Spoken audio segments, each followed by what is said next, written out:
Pada sesi kali ini kita akan membahas tentang daftar kata. Ya, jadi ini bagian pertama dari pembahasan kita mengenai daftar kata dan n-gram. Ya. Nah, istilah daftar kata ini digunakan oleh beberapa linguis. Tapi linguis lain juga menggunakan istilah frekuensi kata atau daftar frekuensi. Jadi ketiga istilah ini sering mengacu pada entitas yang sama. Ya. Nah, tapi dua entitas yang terakhir, istilah yang terakhir yaitu frekuensi kata dan daftar frekuensi, biasanya itu berisi daftar tipe ya, serta jumlah token yang terkait dengan masing-masing tipe ya. Kalau Anda masih bingung perbedaan tipe dan token, bisa lihat lagi video-video sebelumnya ya. Nah, daftar tipe dan token itu diekstraksi dari satu korpus.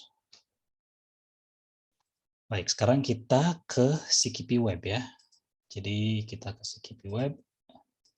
Saya akan masuk CKP Web Lancaster. Kita akan melihat daftar kata ya. Cara mendapatkan daftar kata sebenarnya cukup sederhana ya. Jadi pertama yang harus kita lakukan adalah memilih salah satu korpus. Misalnya di sini saya pilih American English 2006. Jadi korpus American English 2006 ini ada 1 juta kata lebih. Nah, 1 juta kata lebih ini adalah tokennya. Jadi jumlah tokennya itu 1.175 sekian. Bisa kita lihat di sini ya, saya highlight.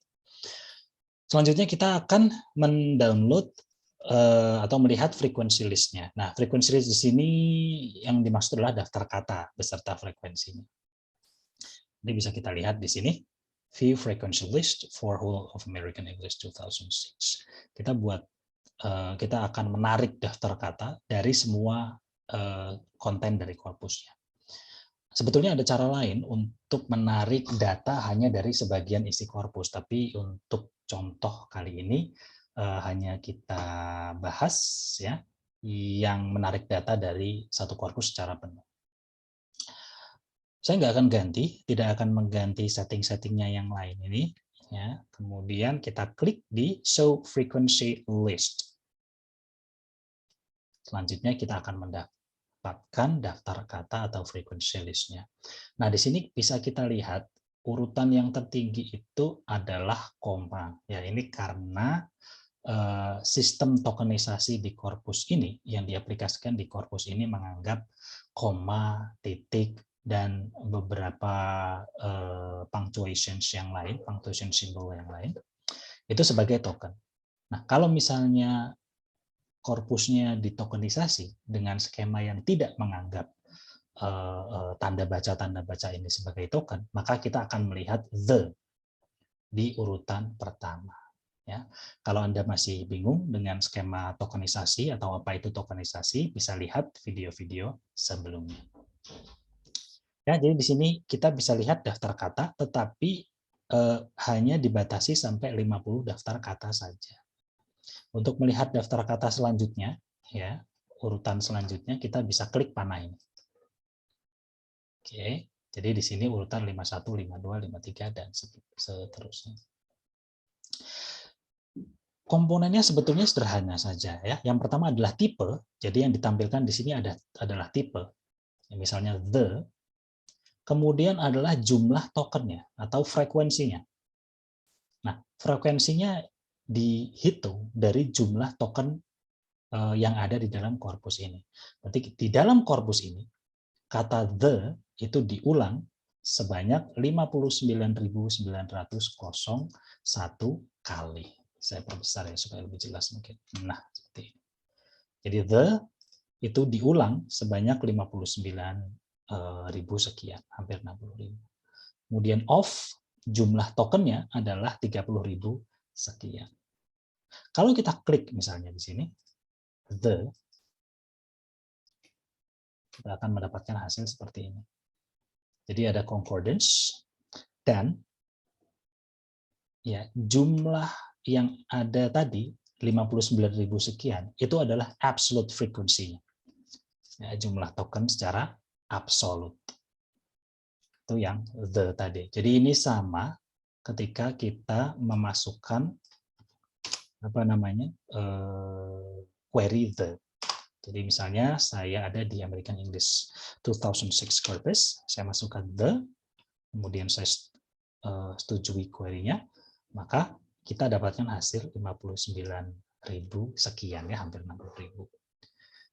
Jadi angka-angka yang kita dapatkan tadi sama. Pertama kita bisa 60.000 ya, 59.000 sekian, hampir 60.000 itu bisa kita dapatkan melalui concordance, ya. Bisa juga kita dapatkan melalui keyword tadi. Bukan keyword, tapi frequency list. Ya. Oke, saya ulangi lagi, jadi seperti ini. Ya, angkanya sama.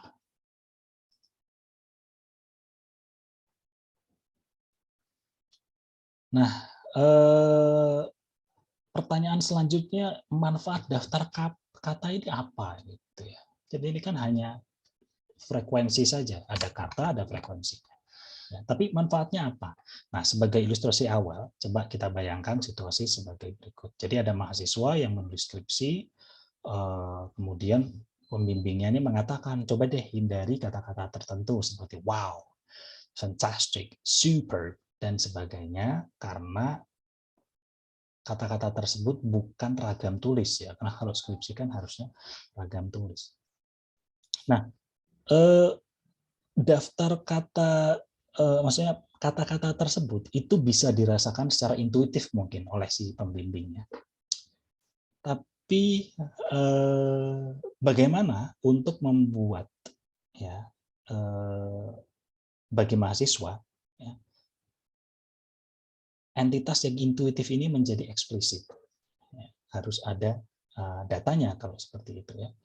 Caranya bagaimana? Ya, caranya bisa dengan banyak membaca buku, membaca artikel ilmiah, dan sebagainya. Jadi, oh ternyata kata-kata tersebut tidak ada di ragam penulisan akademik ya, sehingga harus dihindari. Itu salah satu contoh, salah satu solusinya ya. Nah, solusi yang lain itu adalah menggunakan daftar kata akademik.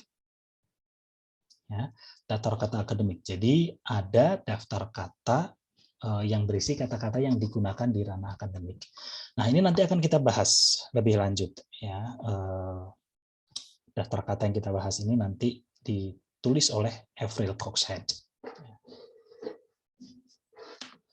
Nah, salah satu fungsi dari daftar kata adalah memberikan rekomendasi. Ya, ini salah satu ya, masih banyak yang lain. Rekomendasi bagaimana penggunaan kata dalam ragam tertentu atau bidang tertentu bagi pembelajar. Sekarang kita akan lihat perbedaan ya, perbedaan daftar kata antara ragam lisan dan ragam tulis. Ya, jadi misalnya saya ingin membuat daftar kata yang nantinya dimanfaatkan oleh mahasiswa untuk membedakan ragam lisan dan ragam tulis. Untuk itu saya akan ke korpus BNC. Ya, jadi BNC British National Corpus itu ada dua, BNC yang written dan BNC yang spoken. Nah, kita lihat dulu di sini.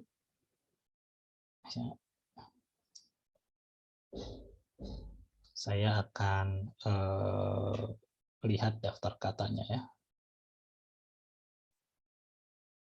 Frequency list, kemudian ya seperti tadi, so frequency list. Lihat ya, di sini the nomor 1, of, and, to, a, in, that, it.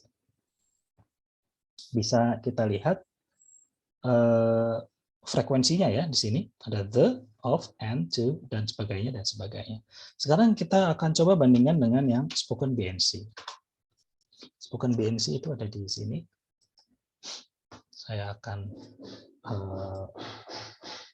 download dan lihat frekuensi listnya. Nah, bisa kita lihat ada perbedaan di sini. Ya. Bisa kita lihat nomor 5 ya. Yang tertinggi kelima di sini adalah apostrof S. Kemudian nomor 10 ada tanda tanya. Nah, dua elemen ini tidak ada di dalam korpus BNC. Ya. yang kita telusuri sebelumnya. Ya. Jadi kalau spoken BAC ini khusus hanya yang lisan saja, ya.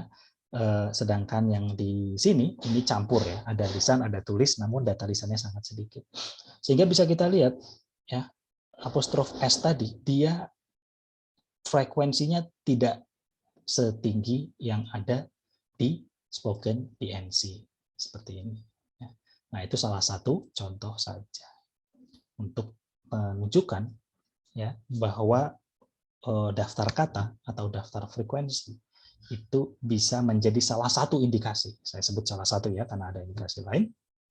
Salah satu indikasi perbedaan ragam ya, atau genre atau domain dari satu korpus dan korpus lainnya.